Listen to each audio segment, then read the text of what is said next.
소설가이자 물론가였던 도스토예프스키라는 사람이 있습니다.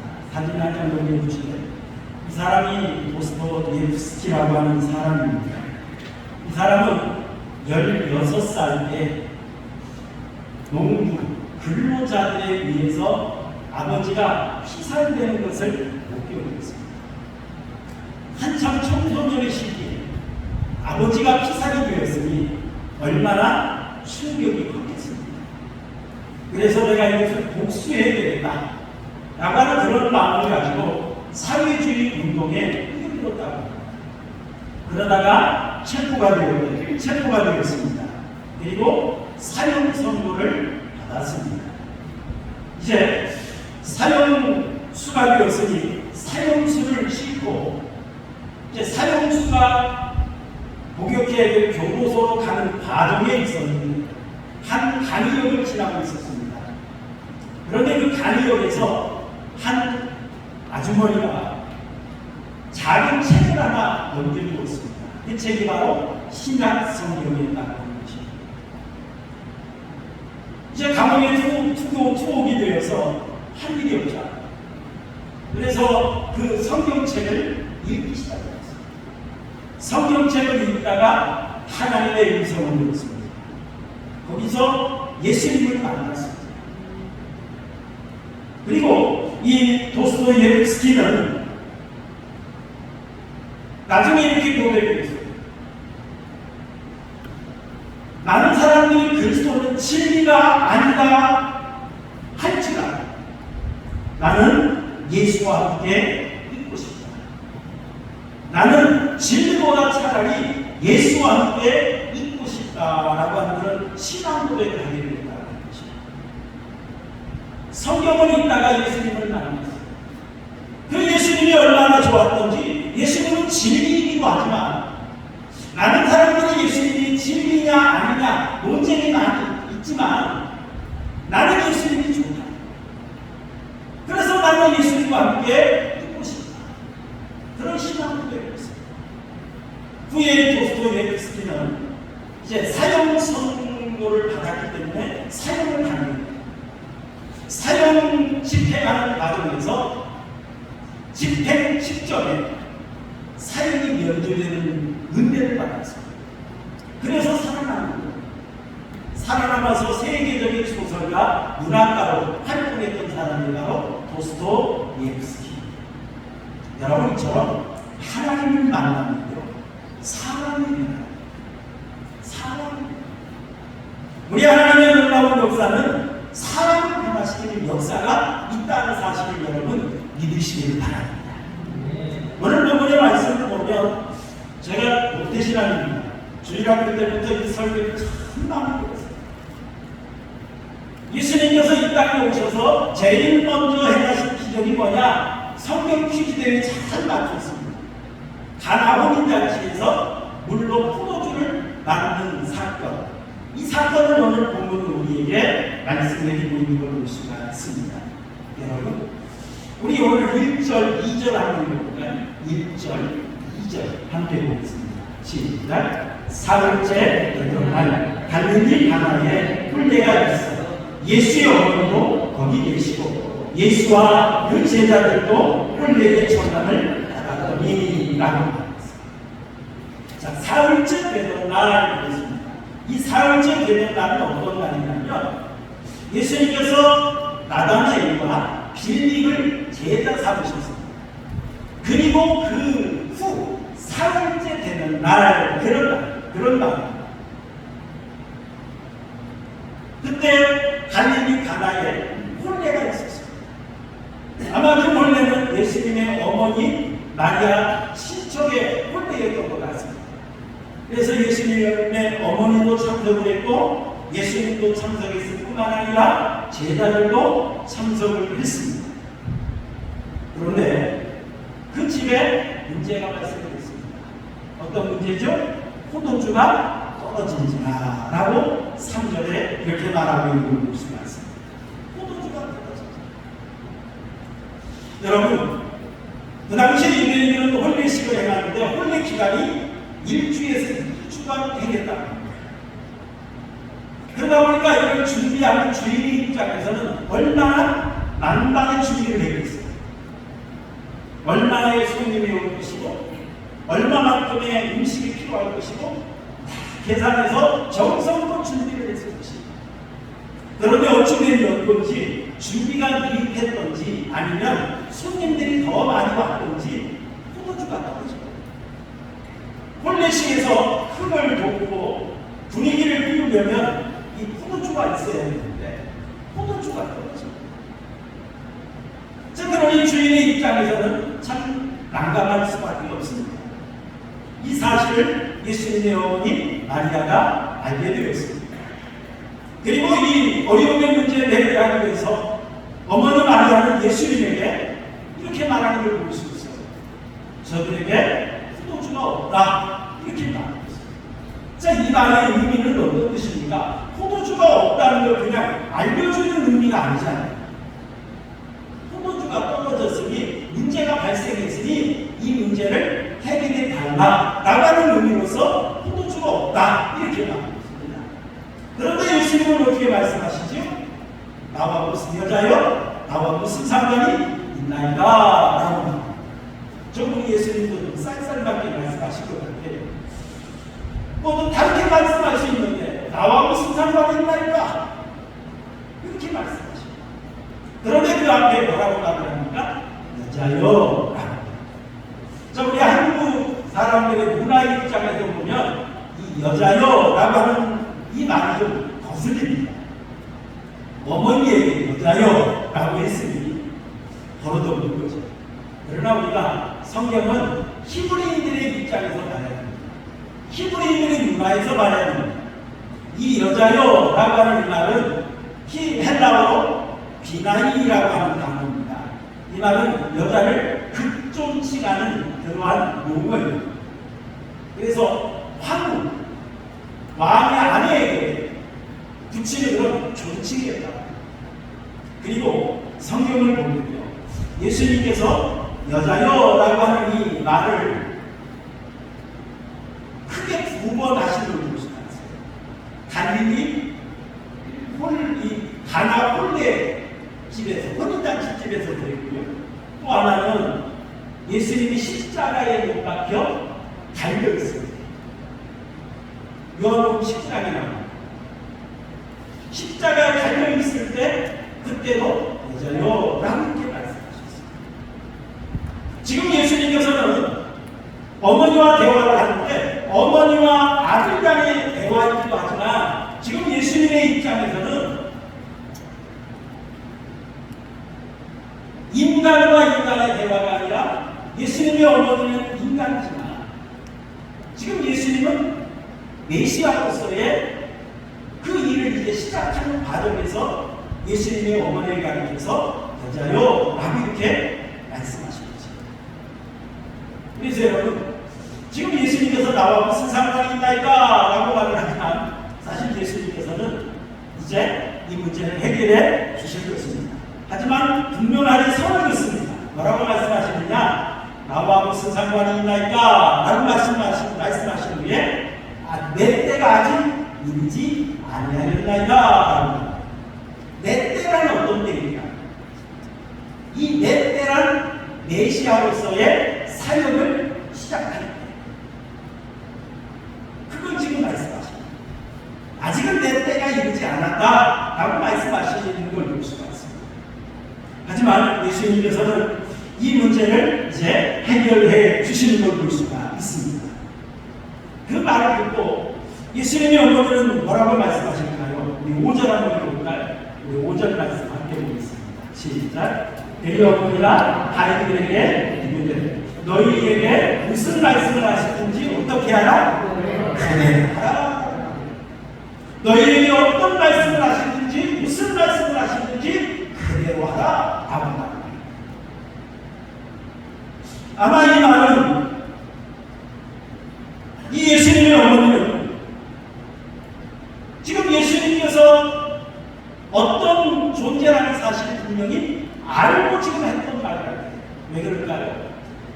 이 마리아는 예수님을 잉태했을 때부터 천사의 음성을 듣죠. 이 아이가 어떤 아이 아니라는 사실을 잘 알고 있었죠. 그렇기 때문에 예수님께서 한 말씀 한 말씀 하시지만 마리아는 아마 그것을 염두에 두고 생각하고 판단하고 말을 했던 것 같습니다. 그래서 하인들에게 말을 하죠. 여기 하인들은 우리가 종종 말하는 노예를 가리켜서 우리가 헬라어로 둘로이 이렇게 말하죠. 그런데 여기에는 노예라는 단어가 사용되지 않았습니다. 혼례를 돕는 일꾼들을 가리켜서 하인들 이렇게 말합니다. 이런 사람을 가리켜서 너희에게 무슨 말씀을 하시는지 그대로 하라 라고 말을 했던 걸 볼 수가 있습니다. 그러자 예수님께서 이 말을 듣고 이제 역사를 시작하시는 걸 볼 수가 있는데 그 주위에 돌 항아리가 6개나 놓여있다라고 하는 것을 성경은 우리에게 말하고 있는 걸 볼 수 있습니다. 그런데 유대인의 정결 회식을 위하여라고 말합니다. 여러분, 유대인들은 먼지가 많은 지역에서 삽니다. 건조한 땅인 것 같습니다. 그래서 외출을 하고 돌아오거나 음식을 먹을 때면 반드시 손과 발을 씻는 그러한 풍습이 있었습니다.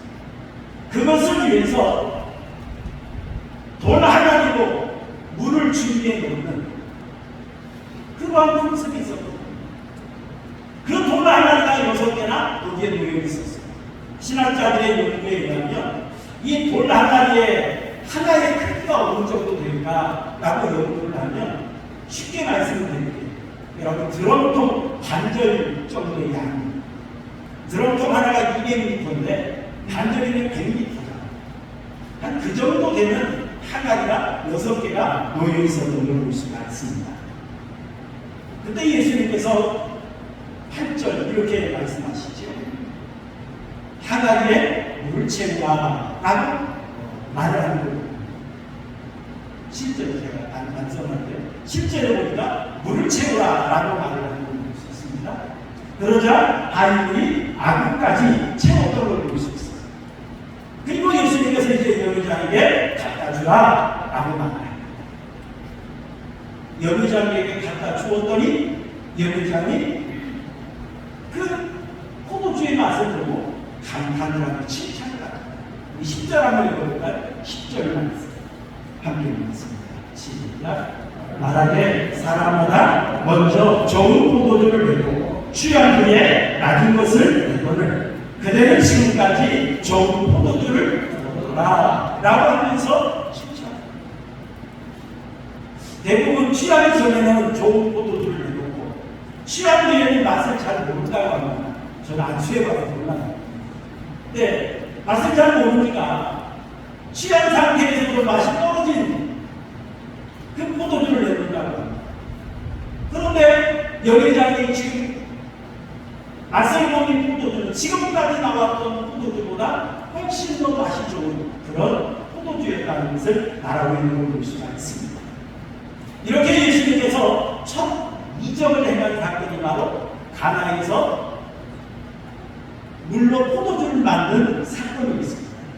여러분, 예수님께서 물로 포도주로 만든 이 사건을 통해서 우리에게 주시는 메시지가 뭘까요? 예수님께서 이 땅에 오셔서 하신 일이 참 많지 않습니다. 그런데 예수님께서 첫 번째 이적으로 다른 것도 아니고 물로 포도주를 만든 그 이유가 뭘까요? 우리 예수님은 얼마든지 전능하신 하나님이십니다. 죽은 자를 살릴 수도 있습니다. 병자를 고칠 수도 있습니다. 귀신을 쫓아낼 수도 있습니다. 얼마든지 우리 예수님은 마음만 먹으면 다 하실 수 있는 그런 분이십니다. 그런 예수님께서 왜 하필 첫 번째 기적으로 물로 포도주를 만드셨느냐라고 하는 것입니다. 사실 여러분, 우리가 어떤 일을 하게 있어서 첫 번째 해간다라고 하는 것은 참 의미가 담겨져 있는 거예요. 예수님께서 이 첫 번째 기적을 통해서 깨닫게 하시고자 하시는 것이 목적이 뭐냐라고 하는 것을 알려주기를 원하셨다는 사실입니다. 여러분, 예수님께서 이 땅에 생명을 주기 위해서 오셨다고 한다면 예수님은 아마 죽은 자를 살리는 기적을 행하셨을 것입니다. 예수님께서 먹거리를 해결해 주시기 위해서 이 땅에 오신 분이라고 한다면 오병이어의 기적을 먼저 행하셨을 것입니다. 예수님께서 정치적인 해방을 위해서 이 땅에 오셨다고 한다면 하늘의 천군 천사를 동원해서 큰 승리를 거두게 하셨을 것입니다. 아마 예수님께서 부자가 되게 하기 위해서 이 땅에 오셨다고 한다면 돌덩어리를 금덩어리로 만드는 기적을 행하셨을 것입니다. 그런데 예수님께서 왜 하필 물로 포도주를 만드는 이 사건을 제일 첫 번째 기적으로 행하셨습니다. 여러분, 그 이유를 우리는 기억해야 됩니다. 예수님께서 이 땅에 오신 목적은 우리를 변화시키고 우리를 아름답고 귀하게 쓰임받는 존재로 만들기 위해서 이 땅에 오셨다는 사실을 여러분 믿으시길 바랍니다. 그저 우리가 예수 믿고 천국 가는 것이 여러분 이 땅의 목적이 아닙니다. 이 땅의 사명이 아닙니다. 우리가 예수 믿고 천국 가는 것이 목적이라고 한다면 가장 효율적으로 예수 믿는 사람은 누군지 아십니까? 예수님과 함께 십자가에 못 박혔다가 신앙 고백을 하고 네가 오늘 나와 함께 나오고 있으리라 인정받았던 그 강도가 가장 효율적인 사람입니다. 왜요? 이 땅에 하고 싶은 거 다 하다. 즐기면 다 즐기다. 천국 같잖아. 여러분, 그것이 문제예요. 우리가 이 땅에서 예수 믿고 그저 죽으면 천국 가는 것이 이것이 목적이 아니라 이 땅에서 우리가 예수님을 만나고 이 땅에서 예수님을 통해서 변화되고 그 후에 이 땅에서 아름답고 귀한 존재로 많은 사람들에게 기쁨도 주고 많은 사람들을 유익하게 하고 많은 사람들을 행복하게 하며 살아가는, 그러면서 하나님의 영광을 돌리게 하는 것, 이것이 바로 여러분 신앙생활의 목적이라는 사실을 믿으시길 바랍니다. 우리가 이걸 위해서 우리가 이 땅에 왜 사는가? 우리가 이 땅에 사는 것은 천국 가는 것이 목적이 아닙니다. 천국 가는 건 당연한 거예요. 이렇게 구원받은 성도가 이 땅에서 어떻게 사는 것이 가장 복되고 아름다운 삶인가 라고 하는 것을 이 혼인 예식의 말씀을 통해서 우리에게 예수님은 깨닫게 해주신다는 사실. 여러분, 혼례집에 포도주가 떨어지면 분위기가 살죠. 흔히 살지 않아요. 기쁘지가 않아요. 재미가 없어요.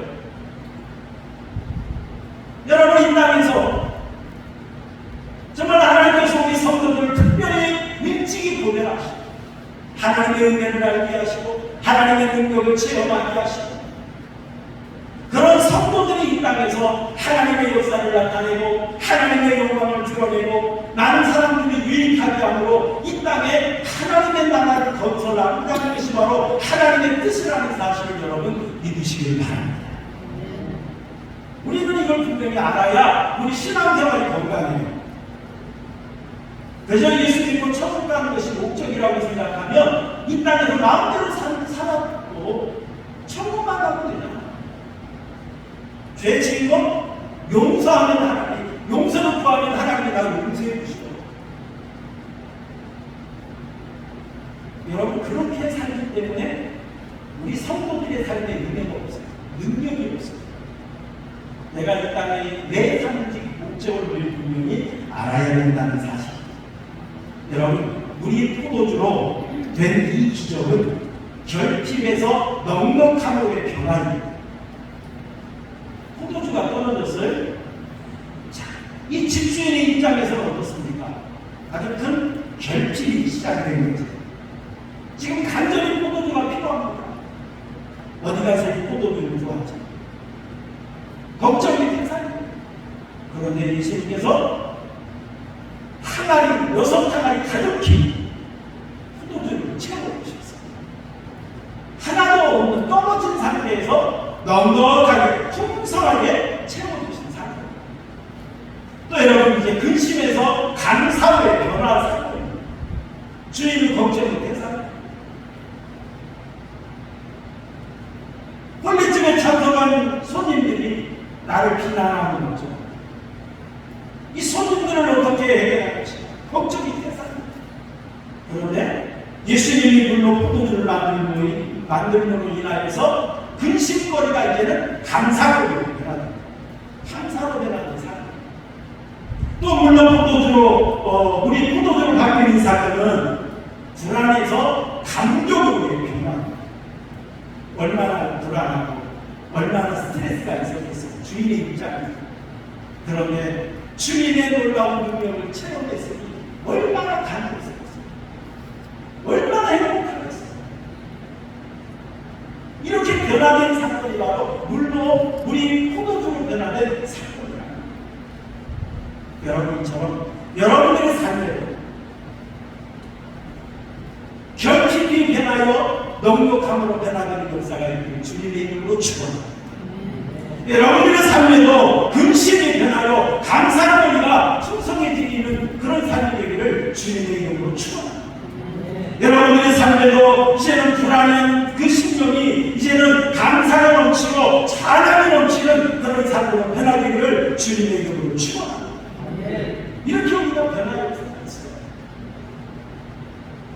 여러분, 예수님께서 우리를 찾아오신 목적입니다.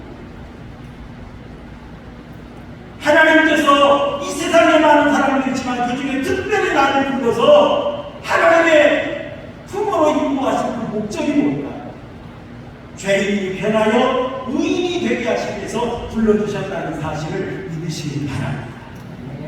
누가복음 5장 32절 보니까 내가 의인을 불러온 것이 아니오 죄인을 불러 회개시키러 아니라 죄인을 변화시켜서 의인이 되게 하기 위해서 하나님이 나를 불러주셨다. 그리고 여러분, 사탄의 노예로 살던 우리를 변화시켜서 하나님의 자녀로 살게 하기 위해서 우리를 불러주셨다는 사실을 믿으시기 바랍니다. 여러분, 히브리서 2장 14절 15절 우리 함께 볼까요? 히브리서 2장 14절 15절 시작. 자녀들은 혈과 육에 속하였으니 그도 또한 같은 모양으로 혈과 육을 함께 지니시니 죽음을 통하여 죽음의 세력을 잡은 자 곧 마귀를 멸하시니 또 죽기를 무서워하므로 한평생 내어 종로 못하는 모든 자들을 모아두려 하시니라고 말했습니다. 여러분, 우리가 예수 믿기 전에는 사탄의 노예로 살았던 우리였습니다. 사탄의 노예가 되어서 사탄이 시키는 대로 살았다. 사탄과 함께 영원한 지옥 형벌을 받아야만 했던 것이 바로 나의 모습이었습니다. 그러한 나를 구원하기 위해서 예수님이 어떻게 하셨습니까? 그도 또한 같은 모양으로 혈과 육을 함께 지니시는 그랬어요. 자, 이 말은 예수님이 인간의 몸을 입고 이 땅에 오신 목적이 뭐냐? 그러나 나의 죄를 대신해서 십자가에 못 박혀 죽으십니다. 그리고 예수님께서 사망 것에 이기시고 부활하신 분으로 말합니다. 우리를 사탄의 노예에서 해방시켜주고 하나님의 자녀가 되게 하기 위해서 예수님이 이 땅에 인간의 몸으로 이 땅에 오셨다 라고 하는 것을 말씀해주는 그런 말씀. 사탄의 노예였던 나를 하나님의 자녀가 되게 하기 위해서 나를 불러주셨다. 나를 찾아오셨다. 그리고 여러분, 하나님의 진노를 받아야만 했던 나를 하나님의 구원을 받게 하기 위해서 나를 불러주시고 찾아주셨다는 사실. 로마서 5장 8절 9절 우리 함께 한번 볼까요? 로마서 5장 8절 9절 시작. 우리가 아직 죄인이었을 때에 그리스도께서 우리를 위하여 죽으심으로 하나님께서 우리에 대한 자기의 사랑을 확증하셨느니라. 그러면 이제 우리가 그의 피로 말미암아 진노하시면서 구원을 받을 것이니 라고 말했습니다. 죄인이었던 나, 그런 나를 찾아오셨습니다. 그런 나를 위해서 십자가에 못 박혀 죽으셨습니다. 이를 통해서 나를 얼마나 사랑하시는지 이 사랑을 확실히 증명해 주셨습니다. 그리고 그의 피로 말미암아 우리를 진노하시면서 구원을 받게 하셨습니다.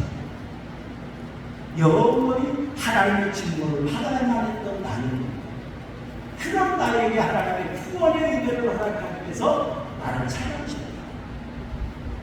그리고 여러분 또 한 가지가 있습니다. 영원히 멸망을 받아야 합니다.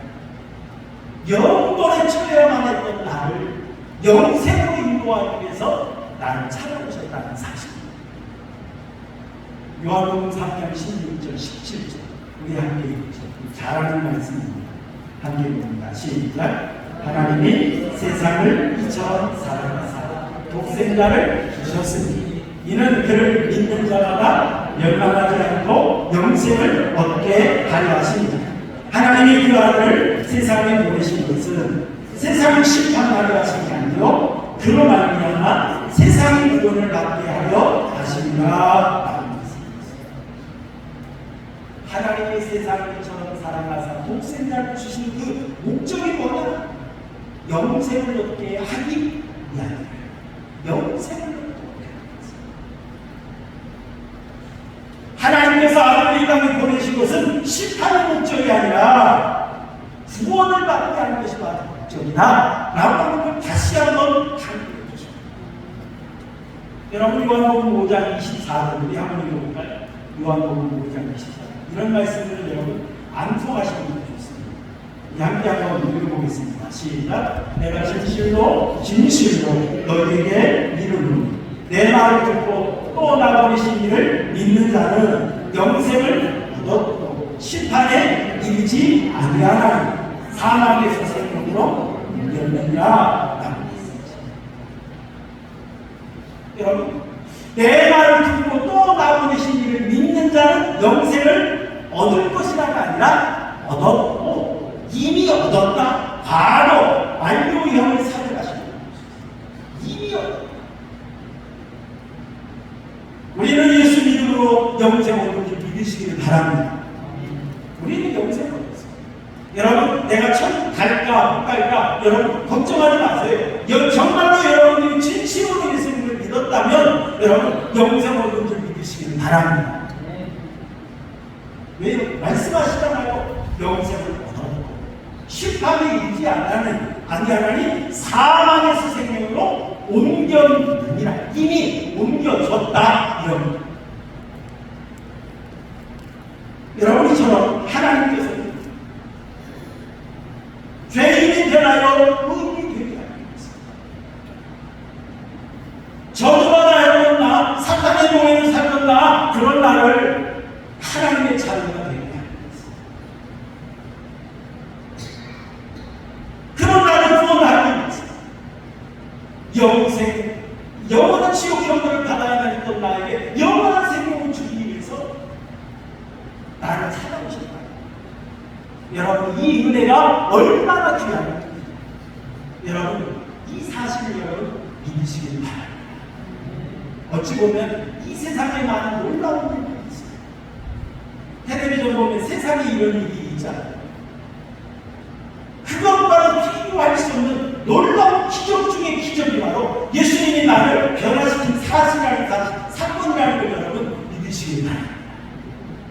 이게 얼마나 귀합니까? 저는 비행장에 가면 항상 제가 생각하는 것이 있어요.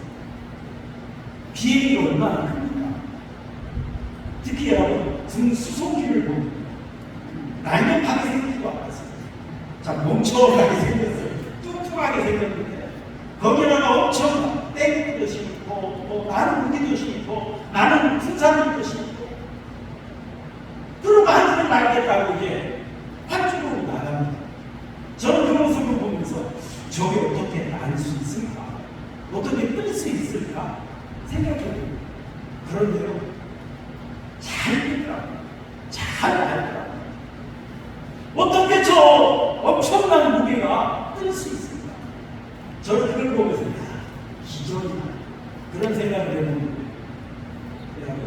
그것보다 더 귀한 기적이 바로 예수님이 나를 변화시킨 사건이라는 걸 여러분 믿으시길 바랍니다. 이게 더 귀한 기적, 이게 더 귀한 은혜라는 사실입니다. 여러분, 예수님이 우리 삶에 찾아오시면 우리는 하나님의 백성으로 변합니다. 예수님이 우리 삶에 찾아오시면 천사로 흠모할 만한 그런 귀한 존재로 우리가 변화된다는 사실을 믿으시길 바랍니다. 완전히 새 사람으로 변화돼요. 예수님이 나를 찾아오십니다. 성경에 여러분 막달라 마리아라는 여인을 잘 아시죠? 이 막달라 마리아는 7 귀신이 들렸던 여인이었어요. 여러분, 귀신 하나만 들려도 온전치 않았습니다.